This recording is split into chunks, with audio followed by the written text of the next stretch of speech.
Hello guys, இப்போ unit 3ல service business 1 chapter 15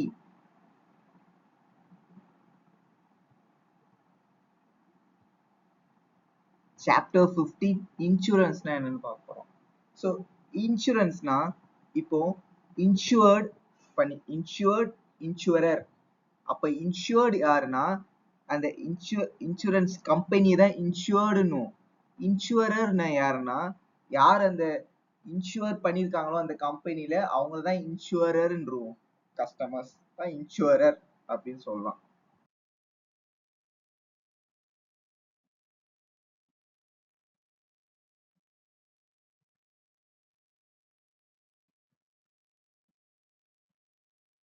So the uncertainty is inherent in human life. Every business is exposed to different type of risk. எல்லாருக்கும் type of சர்ச் risks இருக்கும். எந்த மாதிரி ரிஸ்க்னா fire மூலயமா risk, theft திருடு போனா ரிஸ்க் இருக்கும், ஆக்சிடென்ட் ஆகுனா ரிஸ்க் இருக்கும். Every business has a some of the risk இருக்கும். Some of the risk can be transferred to specified institution known as insurance company. அந்த இன்சூரன்ஸ் கம்பெனி மூலயமா தான் some specific institution அந்த ரிஸ்க சால்வ் பண்ண முடியும். அது insurance institution this uncertainty by providing financial compensation. இந்த insurance substitutes இருக்குங்கல்ல, அந்த இன்சூரன்ஸ் சப்ஸ்டிடியூட் வந்து அன்சர்டனிட்டி ஏதாவது இதாயிடுச்சு அதுக்கான கம்பன்சேஷன்ஸ் ப்ரொவைட் பண்ணுவாங்க, அந்த லாஸை பேலன்ஸ் பண்ணுவாங்க அப்படின்னு சொல்லலாம். So definition and meaning of insurance. Insurance is a contract between the, நான் முன்னாடி சொல்றேன், இன்சூரர் இன்சூர்ட். அந்த கான்ட்ராக்ட் தான் இன்சூரன்ஸ்னு சொல்றாங்க. Under which the insurer undertaken to compensate the insurer for the losses arising from the risk written against and consider the insurance agree to pay premium regularly. இந்த insured பண்றது insurance company, எந்த கம்பெனியோ அந்த insurance கோவோ அந்த company insurer.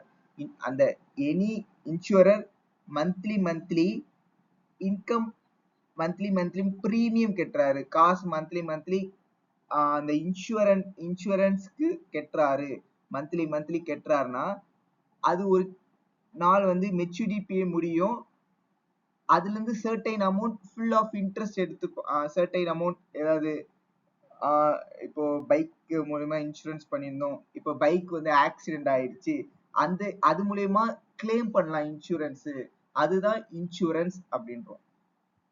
The person who risk insured is called the person who risk insured, அதுதான் insured பண்ணிருக்காங்க or assurance பண்ணிருக்காங்க. So definition: insurance is a plan by themselves which large number of people associated and transfer of shoulders of all risks that attack the individual. யார் சொல்லிருக்காங்க? according to John Merck அவர் சொல்லிருக்காரு. So இந்த இன்சூரன்ஸ்ல அது principal வந்து ரொம்ப இம்பார்ட்டன்டான ஒரு 5 மார்க்ஸ்ல கேட்கிற இம்பார்ட்டன்டான ஒரு கொஸ்டின்ஸ் இன் 11th சமச்சீர் கல்வி. ஸோ 5 பிரின்சிபல்ஸ் நல்லா இம்பார்ட்டன்டா தெரிஞ்சுக்கணும். அட்மோஸ்ட், குட் ஃபேத், அப்புறம் நெக்ஸ்ட் இது பண்ணுவோம். இன்சூரன்ஸ்னா ஃபர்ஸ்ட் இன்சூர்ட் அண்ட் இன்சூரன்ஸ் ரெண்டு பேருக்கு இருக்க டைப் கான்ட்ராக்ட் இருக்கணும், அப்பதான் இன்சூரன்ஸ் வந்து கரெக்டா நம்மளுக்கு கிளைம் ஆகும். So utmost good faith.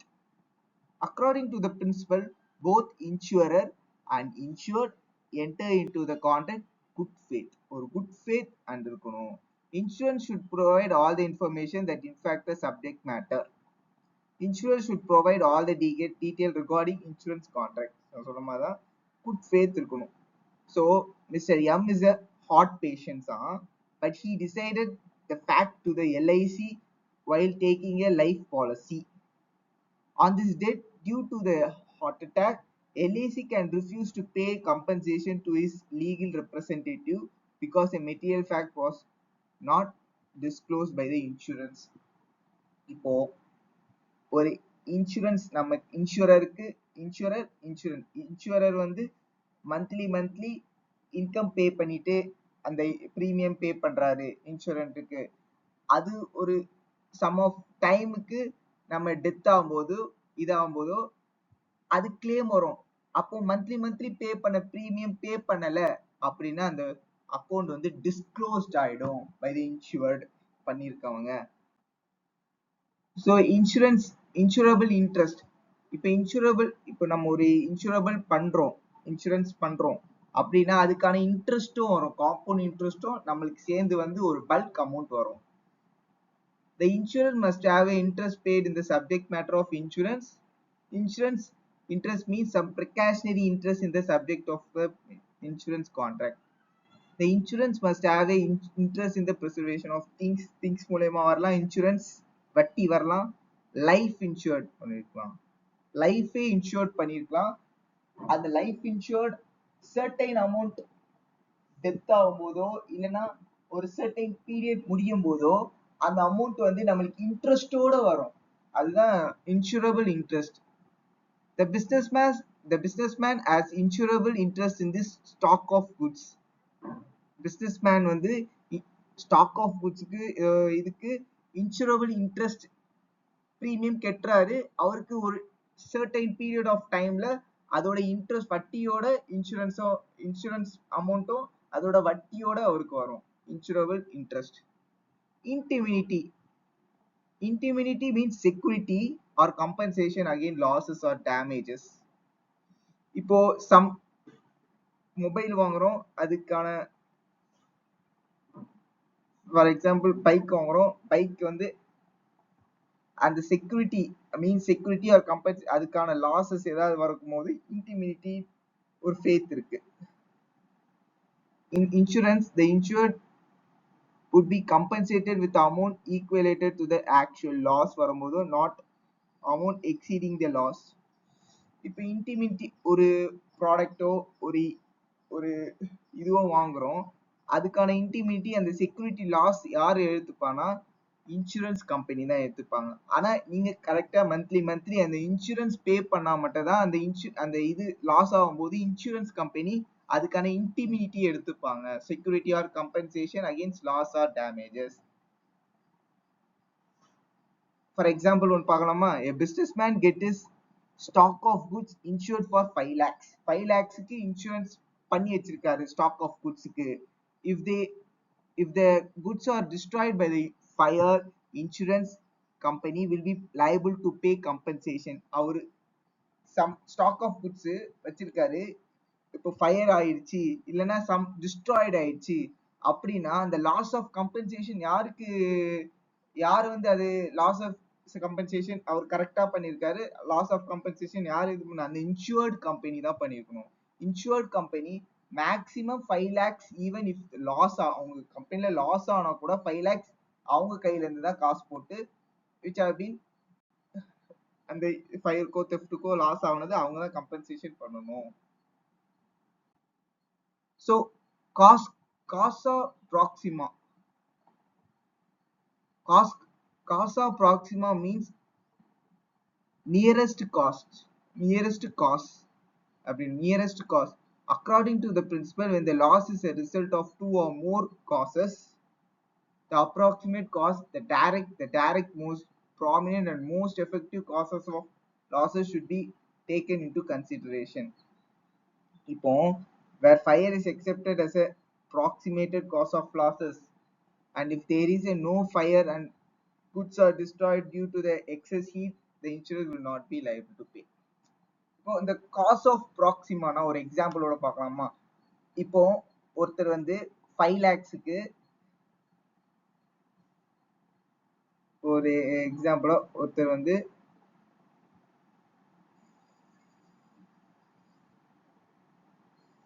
5 lakhsக்கு stock போட்டிருக்காரு அப்படின்னு வச்சுக்கலாமா? இந்த 5 lakhs வந்து ஃபயருக்காக தான் கம்பன்சேஷன்.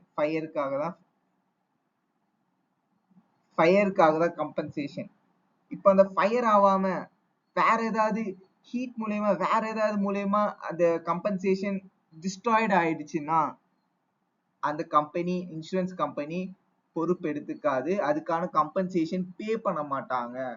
அதான் cost Proxima. So contribution.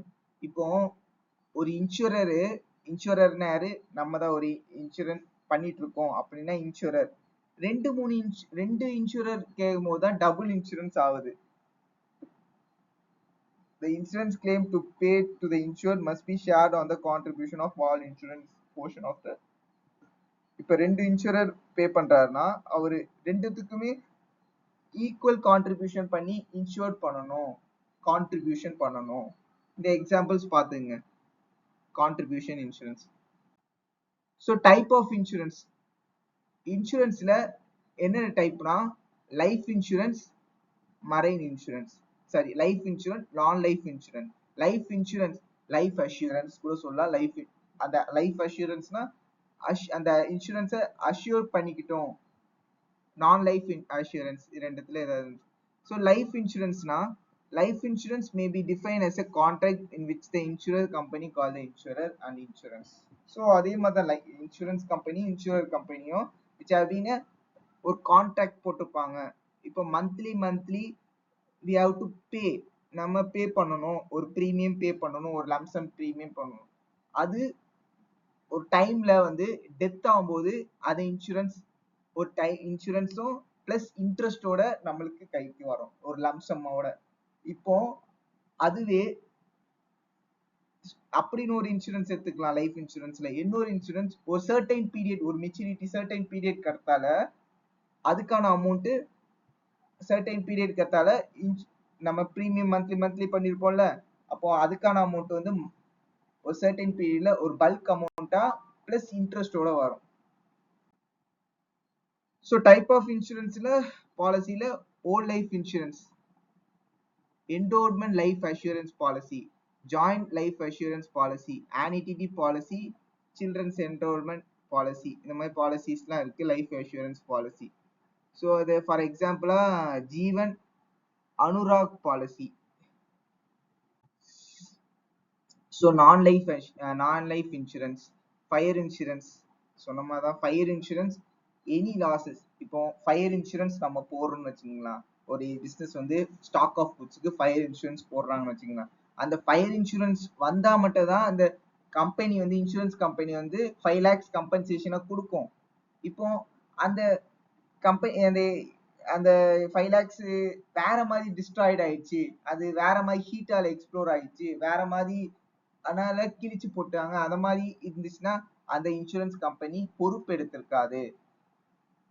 The insurance for the losses by the insurance must satisfy the two condition. அதான் ஆக்சுவல் லாஸ் ஆயிருக்கா சொன்ன மாதிரி, ஃபயர் மஸ்ட் பி ஆக்சிடென்ட் ஆயிருக்கா இல்ல நான் இனிஷியல் ஆயிருக்கா அப்படின்னு அந்த சாட்டிஸ்ஃபை டூ கண்டிஷன் சாட்டிஸ்ஃபை ஆனது மட்டும் தான் அந்த இன்சூரன்ஸ் அவங்க லாஸை வந்து கம்பன்சேஷன் பண்ணி கிளைம் பண்ணி கொடுப்பாங்க. So marine insurance is a contract of insurance under the insured undertaken to indemnity the insured in the manner and to extend thereby the agreed against marine losses. So இந்த அந்த இன்சூரரும் ஒரு contract போட்டிருப்பாங்கல்ல, அந்த கான்ட்ராக்ட்ல which have been marine மூலயமா அந்த losses வந்து எப்படி marine மூலயமா losses ஆகுது அப்படின்னா இன்டிமினிட்டி போட்டிருப்பாங்க, ஒரு கான்ட்ராக்ட் போட்டிருப்பாங்க. இன்டிமினிட்டினா இன்சூரர் கான்ட்ராக்ட் போட்டு ஒரு கம்பன்சேஷன் அந்த லாஸை வந்து கியூர் பண்ணி கம்பன்சேஷன் லாஸ் கியூர் பண்ணி கொடுப்பாங்க. ஒரு அவங்க வந்து மந்த்லி இன்சூரன்ஸ் கட்டியிருக்கணும், அப்பதான் அந்த காம்பன்சேஷன்லாம் கிடைக்கும். So insurance pay the premium in the consider the insurer guarantee to make the goods the losses arising from the marine pearls or pearls of the sea. So அழித்தல், marine பேர்ல்ஸ்னா சீரழிஞ்சிச்சு, அந்த marine கப்பலோ இதுவோ சீரழிஞ்சிச்சுன்னா அந்த collision of எதுனா சீரழிஞ்சுன்னா அவங்க insurance கொடுப்பாங்கன்னா, இப்போ ஒரு கப்பலோ மோதிச்சு அப்படின்னா அதுக்கு இன்சூரன்ஸ் இருக்கு.